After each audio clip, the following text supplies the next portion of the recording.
بعد میں فضیلت الشیخ مولانا عبدالواحد مدنی حفظہ اللہ کو دعوت دیتا ہوں قبل اس کے کہ آپ یہاں پر آ کر کے تقریر کریں۔ میں آپ کا مختصر تعارف بیان کرنا چاہتا ہوں۔ آپ کا اسم گرامی عبدالواحد عبدالقدوس مدنی، آپ کا تعلق یو پی کے ڈمریا گنج سدھارتھ نگر سے ہے۔ آپ 1962 میں پیدا ہوئے، پھر آپ نے جامعہ سلفیہ بنارس میں تعلیم حاصل کی اور وہاں سے 1980 میں فراغت حاصل کی۔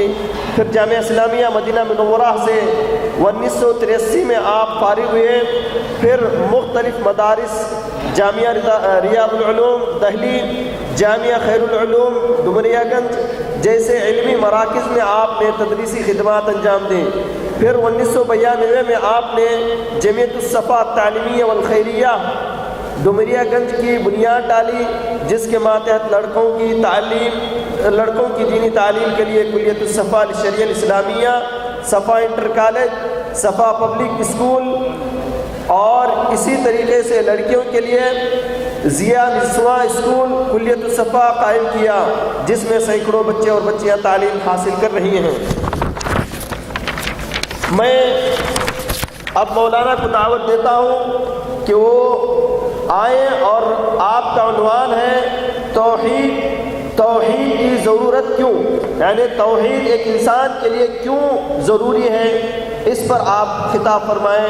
فضیلت الشیخ عبدالواحد مدنی حفظہ اللہ۔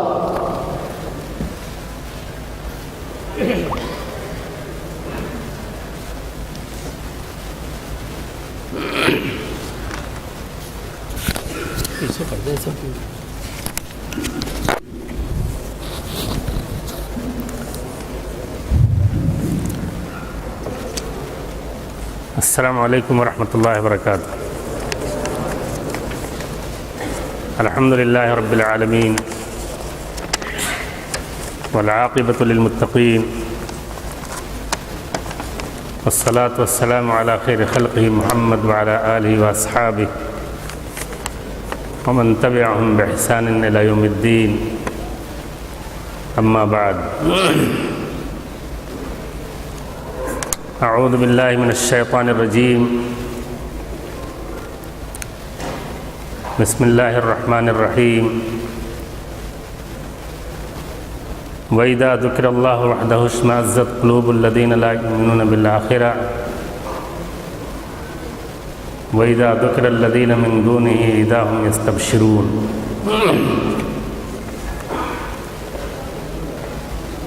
علماء کرام، دینی بھائیوں، اسلامی ماؤں اور بہنوں،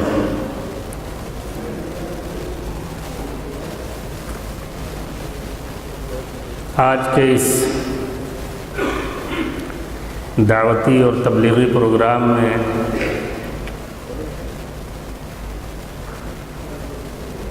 مجھے کچھ عرض کرنے کا حکم دیا گیا ہے۔ ایک مسافر سے اللہ تعالیٰ نے اپنے فرائض اور واجبات میں بھی قصر کرنے کی اجازت دی۔ ہونا تو یہ چاہیے تھا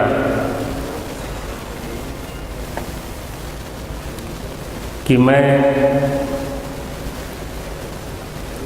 آپ حضرات کے پروگرام میں شریک ہو کر مستفید ہوتا اور اپنے نوجوان اہل علم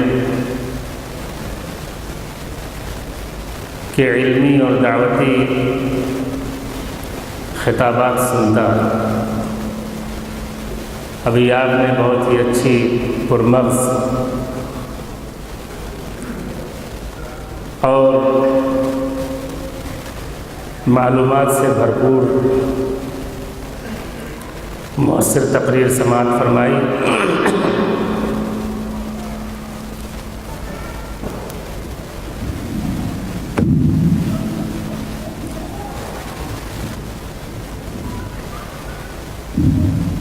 مجھے جس موضوع پر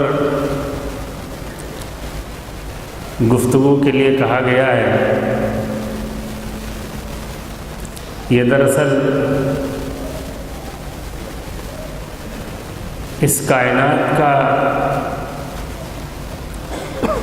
سب سے اہم موضوع ہے۔ اگر غور کیا جائے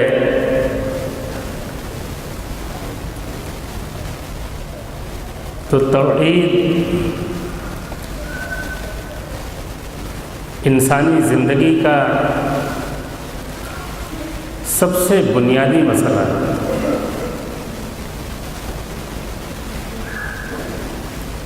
اور اس کائنات کی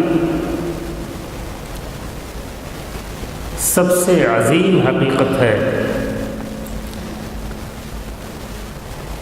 اگر اس حقیقت کو انسان سمجھ لے تو یہ سمجھ لیجئے کہ وہ زندگی کی حقیقت کا سرا پا جائے گا اور اس پورے عالم کائنات کی جو صحیح ترین توجیہ ہو سکتی ہے اس تک اس کی رسائی آسان ہو جائے گی۔ اگر آپ غور کریں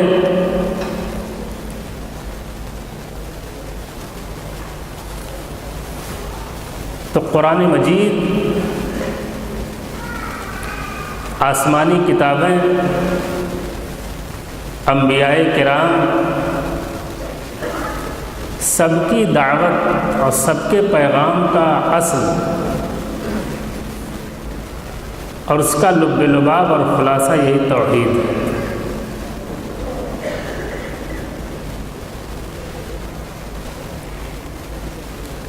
اس پوری کائنات کو تنہا اللہ تعالیٰ نے پیدا کیا، بنایا، وہی اس سسٹم اور اس نظام کو تنہا چلا رہا ہے، اسی کو یہ حق پہنچتا ہے کہ ہم اپنی ساری بندگی اور عبادت کے سارے مظاہر اسی کے لیے صرف کریں۔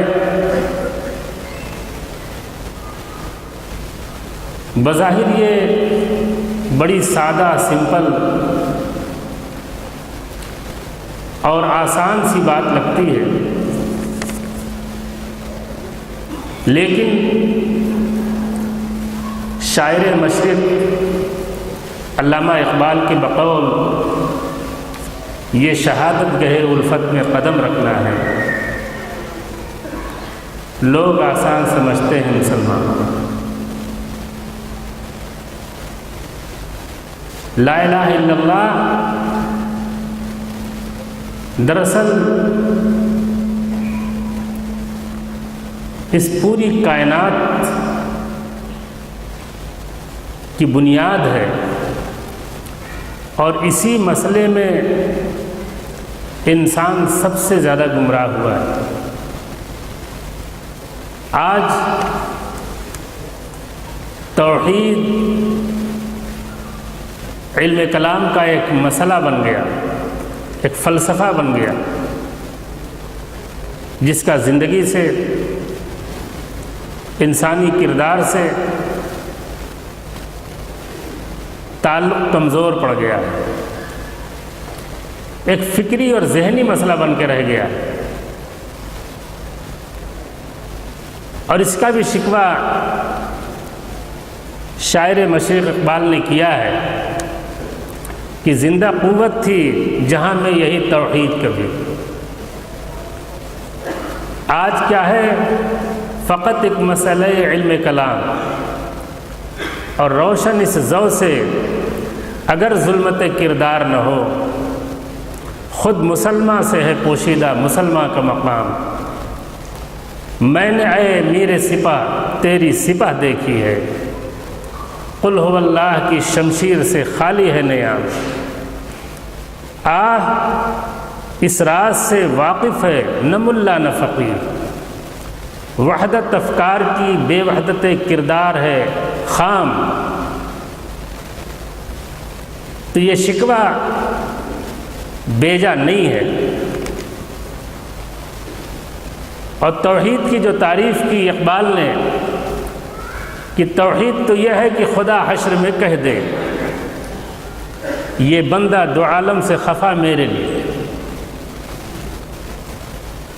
قرآن مجید شروع سے آخر تک پورا قرآن اگر یہ کہا جائے کہ کتاب التوحید ہے، توحید کی کتاب ہے، تو اس میں کسی قسم کا کوئی غلو یا مبالغہ نہ ہو، یہ سچائی ہے۔ سارے انبیاء کرام کی دعوت،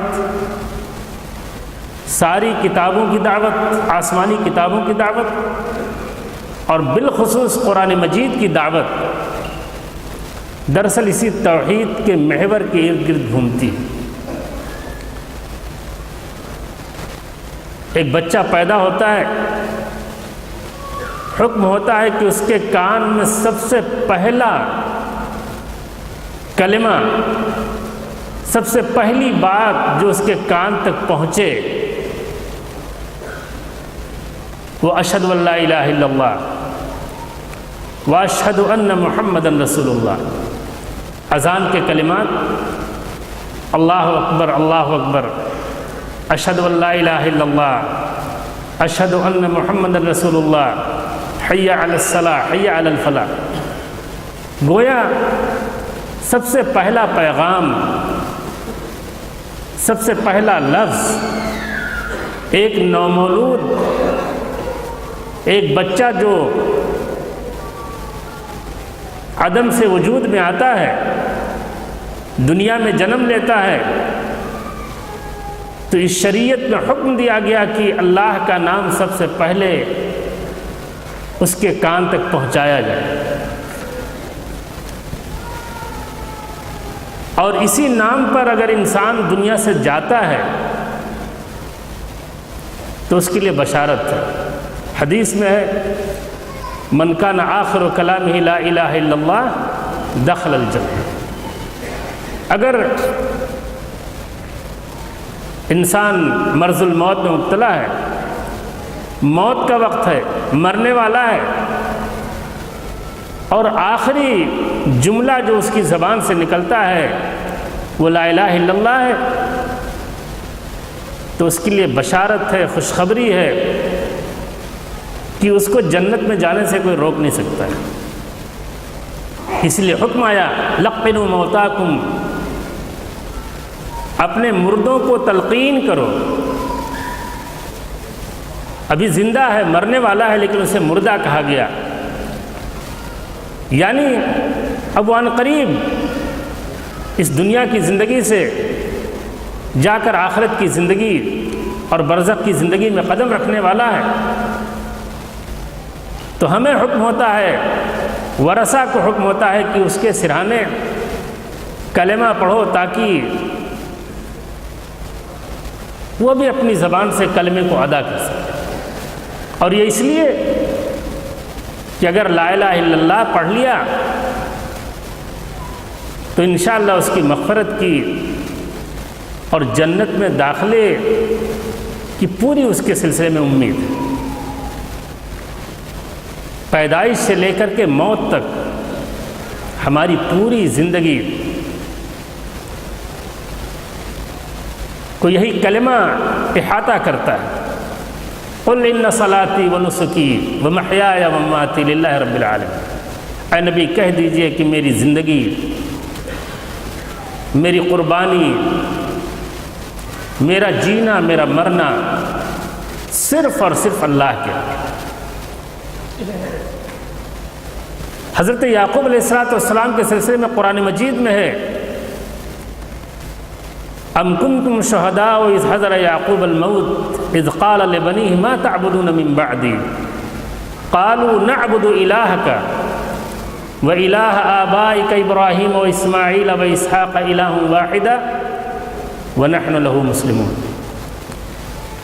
اے نبی کہیے کیا تم حاضر تھے، موجود تھے تم لوگ جب حضرت یعقوب علیہ السلام کی موت کا وقت آیا تو انہوں نے اپنی اولاد کو بلایا اور اپنی اولاد اپنے بچوں سے کہا ما تعبدون من بعدی، اے میرے بچوں میں تو دنیا سے جا رہا ہوں آخرت کے سفر پر، لیکن یہ بتاؤ کہ میرے جانے کے بعد تم عبادت کس کی کرو گے، بندگی کس کی کرو گے، تمہارا معبود کون ہوگا؟ تربیت ایک نبی کی تربیت تھی۔ ظاہر حضرت یعقوب علیہ السلام حضرت اسحاق کے بیٹے، حضرت اسحاق حضرت ابراہیم علیہ السلام کے بیٹے، یہ خانہ ہمہ آفتاب است، کئی نسلوں سے نبوت کا سلسلہ چلا رہا تھا۔ ان کے بیٹے حضرت یوسف وہ بھی اللہ کے نبی۔ حضرت یعقوب علیہ السلام نے اپنی اولاد سے جس چیز کی یقین دہانی چاہیے، انہیں غم اس کا نہیں تھا کہ ہمارے دنیا سے چلے جانے کے بعد ہمارے یہ بچے کھائیں گے کیا، ان کی زمین اور جائیداد کا کیا ہوگا، ان کا کاروبار کیا ہوگا۔ اگر فکر تھی، اندیشہ تھا، غم تھا تو اس بات کا تھا کہ یہ بندگی کس کی کریں گے، یہ عبادت کس کی کریں گے۔ بچوں نے کہا اے ابا جان آپ اس یقین اور اطمینان کے ساتھ دنیا سے جائیں، آپ نے جس اللہ کی عبادت کی ہمیں تعلیم اور تربیت دی ہے، جو آپ کا اللہ اور آپ سے پہلے حضرت اسحاق، حضرت یعقوب، حضرت ابراہیم اور حضرت اسماعیل کا اللہ جو ایک الہ ہے، ایک خدا ہے، ایک معبود ہے، ہم اسی کی عبادت کریں گے۔ اور صرف عبادت نہیں، وَنَحْنُ لَهُ مُسْلِمُونَ، اسی ایک اللہ کے حکم کے پابند بن کر، اسی کے فرما بردار بن کر ہم زندگی کو گزاریں گے۔ میرے دوستوں، میرے بزرگوں، زیادہ تر لوگ یہاں ہمارے ہندوستان کے رہنے والے ہیں، آپ غور کریں، ہم غور کریں، اللہ کا برگزیدہ نبی اسے فکر ہے کہ ہمارے بچوں کا دینی مستقبل کیا ہوگا، کیا ان کو ایسا ماحول میسر یا فراہم ہوگا جس ماحول میں یہ اللہ کی عبادت کر سکیں، جس ماحول میں مسلمان بن کر کے زندگی گزار سکیں۔ انبیاء کرام کو اس بات کی فکر ہوا کرتی تھی۔ موجودہ جو ہندوستان کے ماحول کا تناظر ہے، اس ماحول میں ہمیں اور آپ کو کہیں زیادہ فکر مند ہونے کی ضرورت ہے۔ جس رخ پر ملک جا رہا ہے اور جس ملک میں ہماری اور آپ کی، جس ملک سے ہماری اور آپ کی قسمت وابستہ ہے، اس ملک میں مسلمان بن کے رہنا، اللہ کی عبادت کی شاہراہ پر قائم رہنا، یہ ایک ایسا موضوع اور مسئلہ ہے جس پر ہر حساس مسلمان کو فکر مند ہونا چاہیے۔ میرے دوستوں اور بزرگوں، توحید صرف اس کا نام نہیں ہے، اس کے کچھ سلبی پہلو ہیں، کچھ ایجابی پہلو ہیں۔ ہم اہل حدیث بھائیوں میں یہ خیال پیدا ہو گیا ہے کہ اگر ہم قبر پر نہیں جاتے، چادر نہیں چڑھاتے، بزرگوں کی دہائی نہیں دیتے، تو ہم نے توحید کے تقاضوں کو پورا کر لیا، اور پھر اب ہمیں جنت سے کوئی روک نہیں سکتا۔ یہ ادھورا تقاضا ہے، یہ تصویر کا ایک پہلو ہے۔ توحید کا جہاں یہ تقاضا ہے کہ ہم اللہ رب العالمین کے علاوہ کسی اور کی بندگی نہ کریں، نہ کسی زندے کی نہ کسی مردے کی۔ اور واقعہ یہ ہے کہ قرآن نے توحید کی جو تعلیم دی ہے اتنی سائنٹیفک ہے، اس درجہ فطری ہے اور اس درجہ معقول ہے، کوئی ایج پیچ فلسفہ نہیں ہے، بڑی سمپل دعوت، سیدھی سی بات۔ اس پورے کائنات کو، اس پوری کائنات کو تنہا اللہ نے بنایا ہے، ہم کو اور آپ کو بھی بنایا، انبیاء اور اولیاء کو بھی پیدا کیا، زمین اور آسمان کو بنایا، سورج اور چاند کو بنایا۔ اس کائنات کی تمام چھوٹی اور بڑی چیز کا خالق اور مالک وہی ہے، لہٰذا اسی کی بندگی، اسی کی عبادت اور اسی کے حکم کے مطابق زندگی گزرنی چاہیے۔ ہماری پوری زندگی پر اس کلمے کی چھاپ ہو، اللہ کا خوف اور اللہ کی محبت ہمارے سینے میں سارے ہر طرح کے خوف اور ہر طرح کی محبت پر غالب ہو۔ والذین آمنوا اشد حبا للہ، اہل ایمان اللہ سے شدید ترین محبت کرنے والے ہوتے ہیں۔ اللہ کی محبت غالب، اللہ کا خوف غالب، اور جب اللہ کا خوف غالب ہوگا تو دنیا کا خوف، دنیا کے جانے کا خوف، حکومتوں کا خوف، سلطنتوں کا خوف، طاغوت کا خوف، سارا خوف نکل جائے گا۔ اسلامی تاریخ میں تاتاریوں نے بڑا ظلم ڈھایا تھا، بغداد کی اینٹ سیٹ بجائی تھی۔ امام ابن تیمیہ رحمۃ اللہ علیہ تاتاری حکمراں کے دربار میں گئے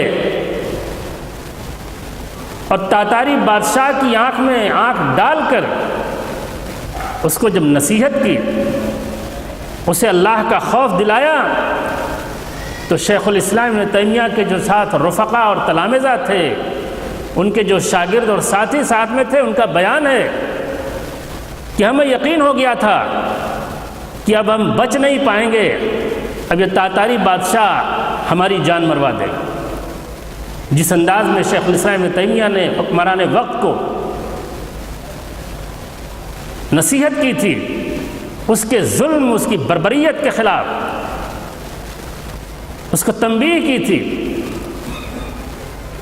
لیکن صحیح سالم لوٹے۔ امام ابن تیمیہ سے جب ان کے ساتھیوں نے، شاگردوں نے پوچھا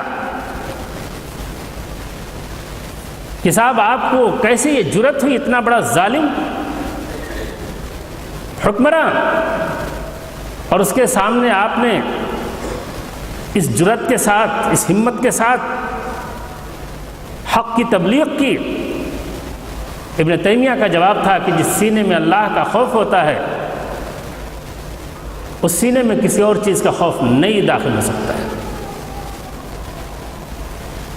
حضرت ابراہیم علیہ السلام جو امام الموحدین تھے،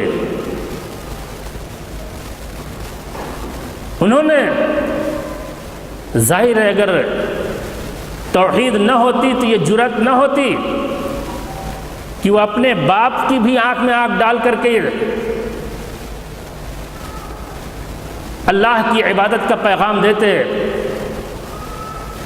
یا ابت لما تعبد ما لا یسمع ولا یبصر ولا یغنی عنک شیئا، اے ابا جان ایسی چیز کی عبادت کیوں کرتے ہو جو نہ سنتے ہیں، نہ دیکھتے ہیں اور نہ کچھ نفع اور نقصان پہنچاتے ہیں۔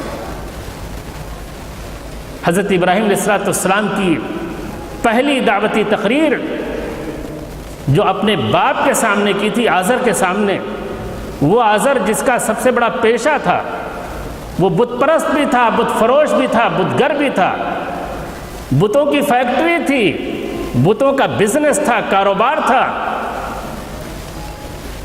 لیکن پرواہ نہیں کی حضرت ابراہیم علیہ السلام نے، اور اپنے باپ کے سامنے توحید کے پیغام کو رکھا۔ کہا ایسی چیزوں کی بندگی کیوں کرتے ہو ابا جان، جو نہ سنتے ہیں نہ دیکھتے ہیں نہ کچھ نفع اور نقصان پہنچاتے ہیں۔ یا ابت لا تعبد الشیطان ان الشیطان کان للرحمن عصیا، یا ابت انی اخاف ان یمسک عذاب من الرحمن فتکون للشیطان ولیا، قال اراغب انت عن آلہتی یا ابراہیم لئن لم تنتہ لارجمنک وہجرنی ملیا۔ 4 جملے کی تقریر تھی حضرت ابراہیم علیہ السلام کی، پوری تقریر صرف 4 جملے پر مشتمل۔ اے ابا جان، شیطان کی بندگی کیوں کرتے ہو؟ شیطان رحمان کا نافرمان ہے۔ اے ابا جان، مجھے اندیشہ ہے اگر آپ نے میری اس سچی دعوت کو نہیں قبول کیا تو اللہ کے عذاب سے آپ بچ نہیں پاؤ۔ آزر طیش میں آ گیا، اسے تو امید تھی کہ میرا بیٹا بڑا ہو کے میرے اس کاروبار میں میرا ہاتھ بٹائے گا، بتوں کی اس فیکٹری کو سنبھالے گا، اور وہ مہنت تھا، بہت بڑا مذہبی لیڈر تھا، وقت کا یوگی تھا۔ اس نے کہا یہ تو عجیب لڑکا نکلا، یہ تو ایسی بات کہہ رہا ہے کہ ہماری جو مذہبی ٹھیکیداری وہ بھی خطرے میں، اور ہماری جو فیکٹری اور کاروبار یہ بھی برباد ہوگا۔ قال اراغب انت عن آلہتی یا ابراہیم، کہا اے ابراہیم، تم ہمارے ان خداؤں سے اگر تم اعراض کرتے ہو، بغاوت کرتے ہو تو تم نکل جاؤ، ورنہ پتھروں سے مار مار کے میں ہلاک کر دوں گا۔ یہ مت سوچنا کہ میرے سینے میں باپ کا دل ہے، تم بیٹے ہو، میں اس کی پرواہ نہیں کروں گا۔ اس رشتے کا تقدس کام نہیں آئے گا۔ تم نے اگر اپنی زبان نہیں بند کی تو پھر میرا تمہارا یہ رشتہ ختم۔ کشمکش شروع ہو گئی۔ وہ سچے موحد تھے حضرت ابراہیم علیہ السلام، پرواہ نہیں کی۔ قال السلام علیک ساستغفر لک ربی انہ کان بی حفیہ، کہا کوئی بات نہیں ابا جان، میں گھر چھوڑنے کے لیے تیار، ملک چھوڑنے کے لیے تیار، شہر چھوڑنے کے لیے تیار۔ قربانی دی۔ توحید نہ ہوتی، یہ جذبہ نہ ہوتا تو حضرت ابراہیم علیہ السلام آج کا مولوی فقیہ ہوتا تو کوئی نہ کوئی تعویل کر لیتا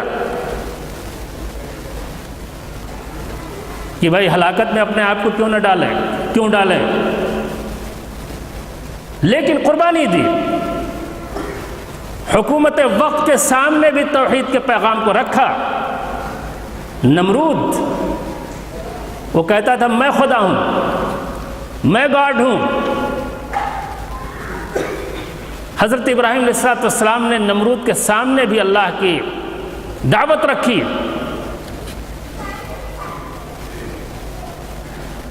نمرود نے کہا انا احیی امید، زندگی اور موت تو میرے ہاتھ میں، جس کو چاہتا ہوں زندہ رکھتا ہوں، جسے چاہتا ہوں مارتا ہوں۔ حضرت ابراہیم علیہ السلام نے دیکھا کہ یہ لوگوں کی آنکھ میں دھول جھونک رہا ہے، وقت کا حکمراں، بادشاہ۔ قال فإن اللہ یأتی بالشمس من المشرق فأت بها من المغرب فبہت الذی کفر۔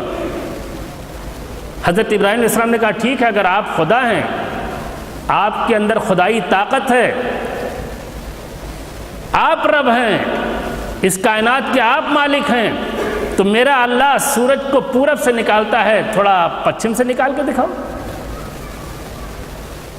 فبہت الذی کفر، مبہوت رہ گیا، لاجواب ہو گیا، ہکا بکا رہ گیا، طیش میں آیا۔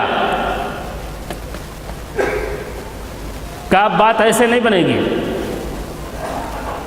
اور انسان جب دلائل سے ہار جاتا ہے تو وہ طاقت کا سہارا لیتا ہے، یہ انسان کی فطری کمزوری ہے۔ وہ جھگڑے پہ آمادہ ہو جاتا ہے۔ کہا لاؤ آگ کا الاؤ جلاؤ، اور ابراہیم کو آگ میں ڈال دیتے ہیں۔ یہ سب توحید کے راستے میں، توحید کی خاطر حضرت ابراہیم علیہ السلام آگ میں ڈالے گئے۔ اقبال نے کہا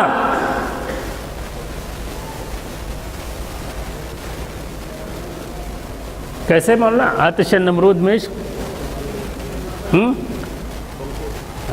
آتش نمرود میں عشق، عقل ہے محو تماشائے لبے بام بھی، بے خطر کود پڑا آتش نمرود میں عشق۔ نمرود کی جلائی ہوئی آگ میں اللہ کی محبت اور اللہ کی توحید کی خاطر کود گئے۔ اگر عقل سے فیصلہ کرتے اور عقل سے سوچتے تو سوچتے کہ یار آگ جلا لیں گے۔ حضرت ابراہیم علیہ السلام نے دراصل شرک کی دو قسمیں رہی ہیں، ایک تو اصنام پرستی ہے اور ایک اسباب پرستی ہے۔ اصنام پرستی ہے قبر کی پوجا کرو، پتھر کی پوجا کرو، گائے کی پوجا کرو۔ ہم نے ہندوستان میں 800 سال تک حکومت کی، 200 سال انگریزوں کے اقتدار میں رہے، آزاد ہندوستان میں 70 سال سے ہم ایک سیکولر ملک میں رہ رہے ہیں، لیکن اس 1100 سال میں ہم نے اس ملک میں کو یہ نہیں باور کرا سکے کہ تم جس گائے کو بھگوان کا درجہ دیتے ہو، اپنی ماں بناتے ہو، وہ جانور ہے۔ یہ انسانیت کی توہین ہے کہ انسان کی ماں کوئی جانور بنے۔ اگر ہم توحید کا صحیح پیغام اس ملک میں عام کیے ہوتے تو شاید آج ایسے حالات نہ پیدا ہوتے جن حالات سے ہم اور آپ گزر رہے۔ میرے دوستوں، میرے بزرگوں، بہت بڑی ذمہ داری ہے۔ اسی توحید کے لیے، اسی کلمے کے لیے جہاد فرض کیا گیا۔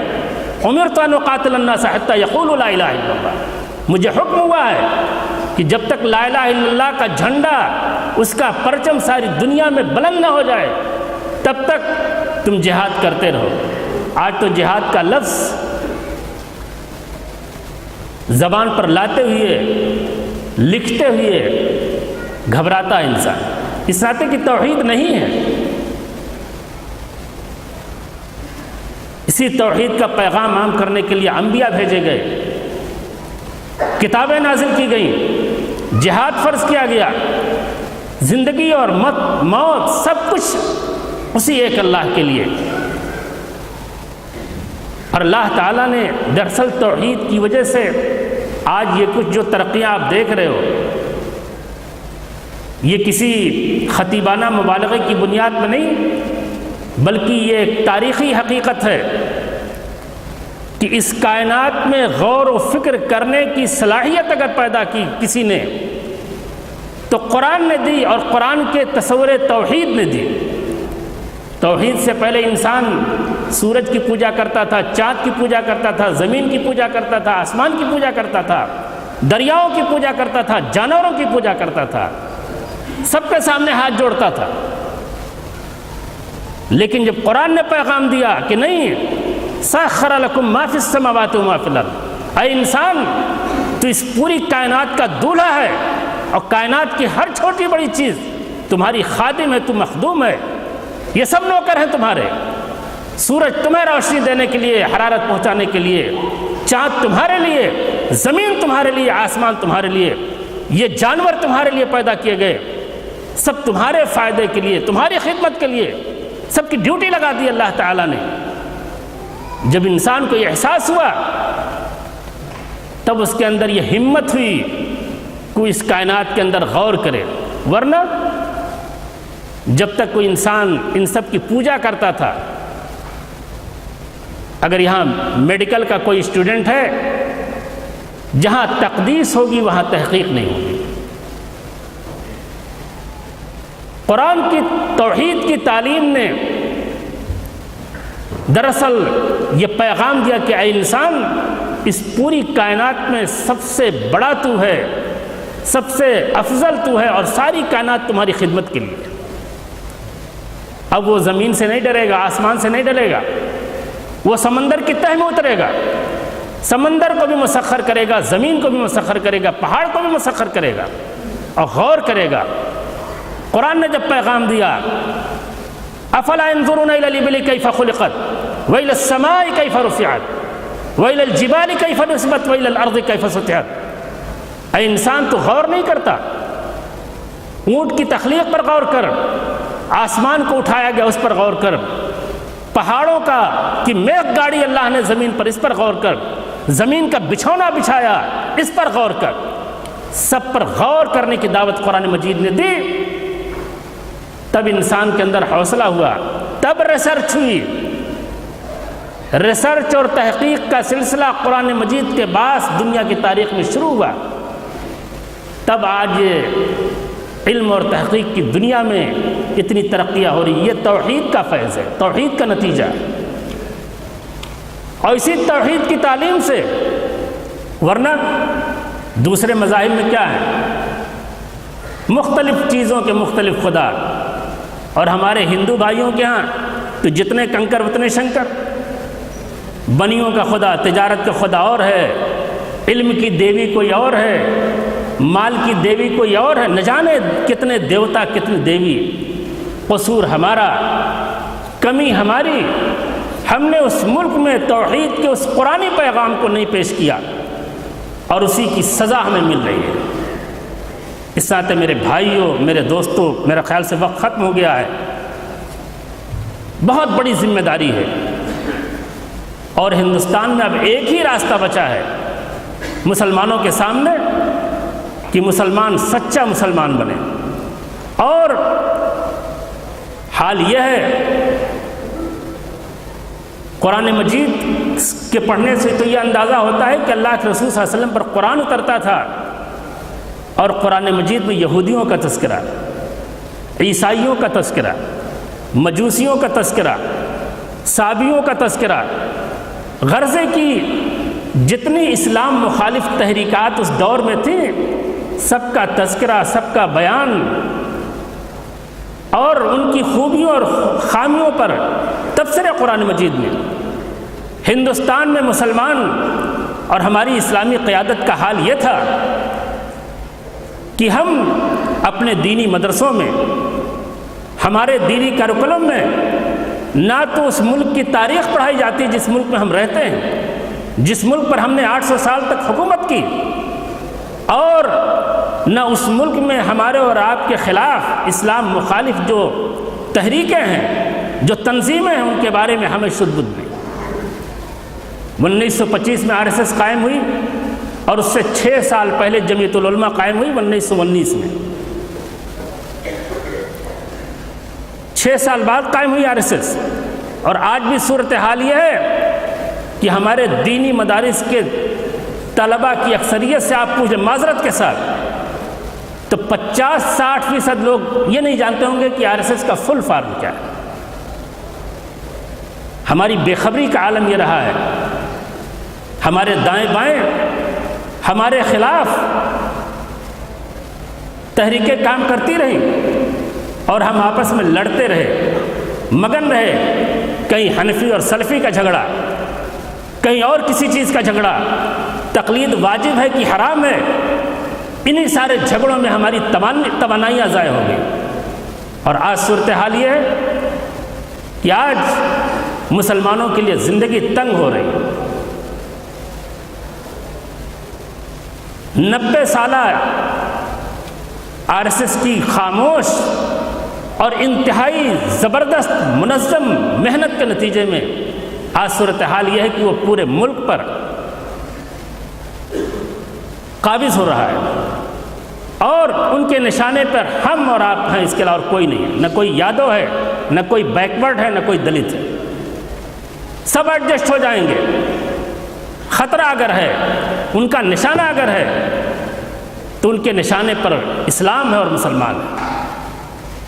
میرے بھائیوں، میرے دوستوں، ضرورت اس بات کی ہے مایوس ہونے کی ضرورت نہیں ہے، لیکن ہماری جو کوتاہیاں ہیں ہمیں اپنی کوتاہیوں کا اعتراف کرنا چاہیے، اور قرآن مجید کی دعوت توحید کو ہمیں پیش کرنا چاہیے، بتانا چاہیے کہ تم جس گائے کے لیے انسانوں کا قتل کرتے ہو وہ گائے تمہاری ماں نہیں ہے، وہ ایک جانور ہے جس کو اللہ نے پیدا کیا ہے، اس لیے پیدا کیا ہے تاکہ تم اس کے دودھ سے فائدہ اٹھاؤ، اس کے گوشت سے فائدہ اٹھاؤ، اس کے چمڑے سے فائدہ اٹھاؤ۔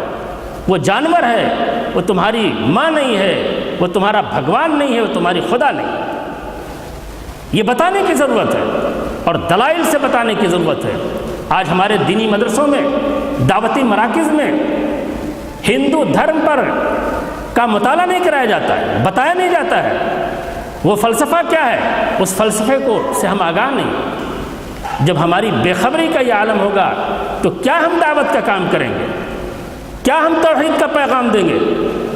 میرے بھائیوں، میرے دوستوں، میرے بزرگوں، ایک تو توحید کا جو ایجابی پہلو ہے، اللہ کا خوف اور اللہ کی محبت ہمارے اور آپ کے دلوں میں سب سے زیادہ ہو، اور جب یہ چیز ہوگی تو پھر نہ ہم کسی حکومت سے ڈریں گے اور نہ کسی اکثریت سے ڈریں گے، اور اللہ رب العالمین کا پیغام ہم ان کے سامنے پیش کریں گے۔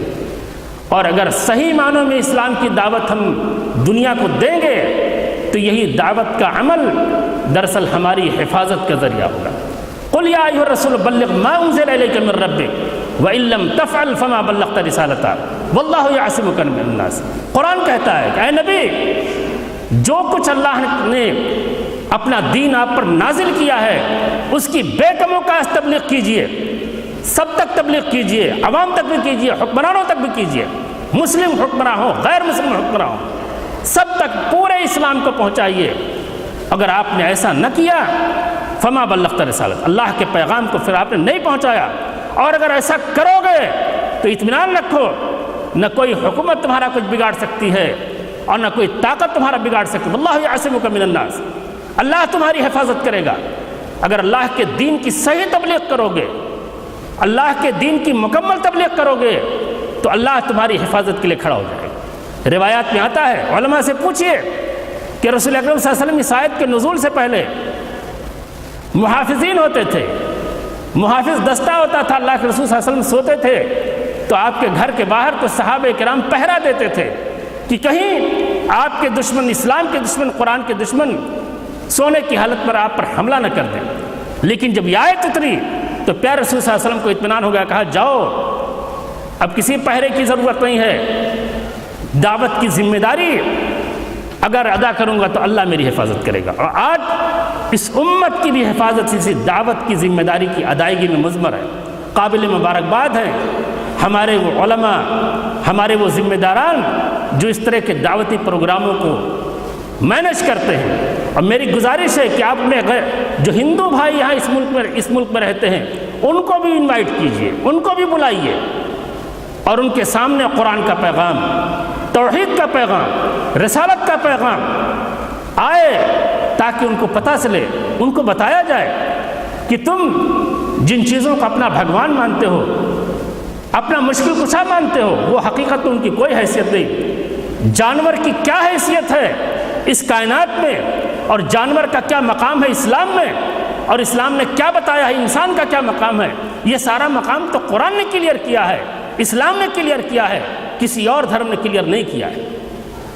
اور جس دن تعصب کا عینک اتارے گا انسان تو اسے سمجھ میں آئے گا کہ اسلام یہ اس کی فطری آواز ہے، یہ اس کی ضرورت ہے۔ اسلام دین رحمت ہے، رحمت کا پیغام ہے ساری انسانیت کے لیے، عورتوں کے لیے، مردوں کے لیے۔ آج صورتحال یہ ہے کہ بیوہ عورتوں کے لیے یوگی جی آشرم بنا رہے ہیں ہندوستان کے اندر، تاکہ مسلمان عورتیں جو مطلقہ عورتیں ہیں، بیوہ عورتیں ہیں، وہاں جائیں اور ہندو بن جائیں۔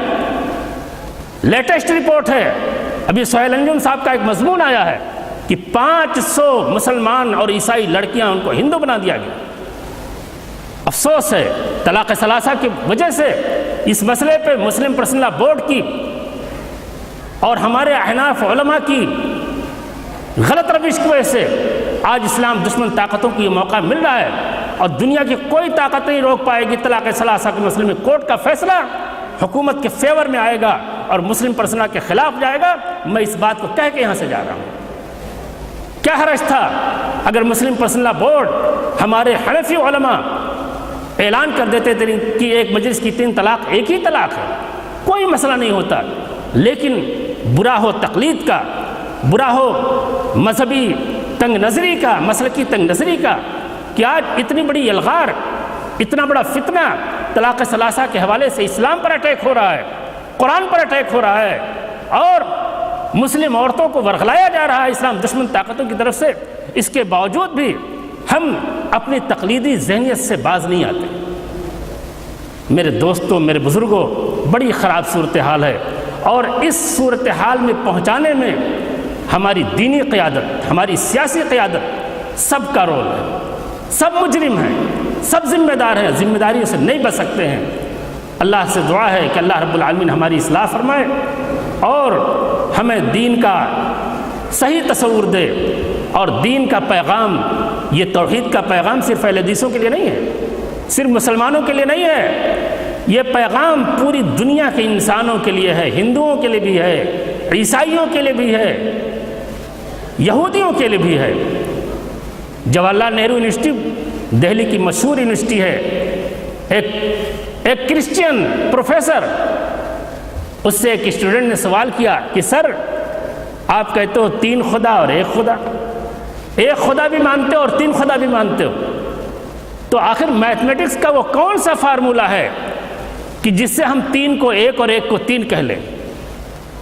وہ لاجواب ہو گیا، کرسچین پروفیسر، اور وہ بھی جے این یو کا پروفیسر، جے این یو بھی نشانے پہ ہے۔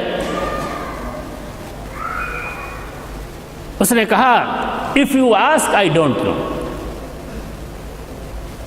اگر تم یہ سوال کرتے ہو، کوئسچن کرتے ہو، جرح کرتے ہو، تو مجھے نہیں معلوم کہ 3 1 کیسے، 1 3 کیسے۔ and if you don't ask I know، اور اگر تم سوال نہ کرو، جرح نہ کرو، پوچھو نہیں، تو میں جانتا ہوں، میں اس پر بلیو کرتا ہوں، عقیدہ رکھتا ہوں۔ آپ کو پتہ ہونا چاہیے، قاضی سلیمان منصور پوری رحمۃ اللہ علیہ نے لکھا ہے کہ ہندوستان میں انگریزوں نے 3 پائی کا پیسہ نکالا تھا۔ ہم لوگ بھی چھوٹے تھے تو 3 پائی کا پیسہ تھا۔ 3 پائی کا پیسہ جانتے ہیں کسی نے نکالا تھا؟ دراصل انگریزوں نے عیسائیوں کے عقیدہ تثلیث کو میں توحید ثابت کرنے کے لیے عوام کو بیوقوف بنایا تھا۔ کہتے تھے جیسے 3 پائی ہے اور 1 پیسہ ہے، ایسے 3 خدا بیک وقت 1 خدا ہے۔ اور ہمارے ہندو بھائیوں کے ہاں جو ترشول ہے، یہ بھی چونکہ ان کے ہاں بھی ہے کہ بھائی 3 خدا ہے، وشنو، مہیش اور 1 کون؟ ہاں تو جی ہاں، برہما، وشنو، مہیش کا 3 خدا اور بیک وقت 1 خدا۔ اب کیسے سمجھائیں؟ اس کے لیے ترشول نکالا کہ ترشول جو بظاہر 1 ہے لیکن اس کے اندر 3 شاخ ہیں۔ تو دراصل یہ قرآن مجید کی توحید کی تعلیم سے بوکھلا کر ان مشرکانہ مذاہب نے اپنے مشرکانہ فلسفے میں بھی توحید کو ثابت کرنے کی کوشش کی ہے۔ اس لیے میرے دوستو، ضرورت اس بات کی ہے کہ ہمارے مدارس، ہمارے دعوتی مراکز اسلام کے عقیدے توحید، وہ علم کلام والا توحید نہیں ہے، اس سے کوئی خاص فائدہ اس دور کی وہ ضرورت نہیں۔ اس دور کی ضرورت یہ ہے کہ اس دور کے جو فتنے ہیں، جو اسلام دشمن تحریکیں ہیں، ان کو سامنے رکھ کر کے آپ توحید کے پیغام کو پوری علمی تیاری کے ساتھ ان کے سامنے پیش کریں، تاکہ ہم بتا سکیں، وہ سمجھ سکیں، اور سمجھ لیں گے تو انشاءاللہ العزیز ایک تو ہماری ذمہ داری ادا ہوگی، اور اس کے نتیجے میں اگر ہم پر مصیبت آتی ہے، ابتلا آتی ہے، ذاکر نائک صاحب پر مصیبت آئی، بھئی دعوت کا کام آپ کرو گے تو مصیبت آئے گی، اور اگر مصیبت نہیں آتی ہے تو یہ جان لو کہ دعوت کے کام میں کہیں نہ کہیں لوچ ہے۔ حق اگر باطل کے گلے کا کانٹا نہ بنے تو وہ حق نہیں ہے۔ اللہ رب العالمین ہمیں حق کی تبلیغ کی توفیق عطا فرمائے۔ شکریہ، السلام علیکم۔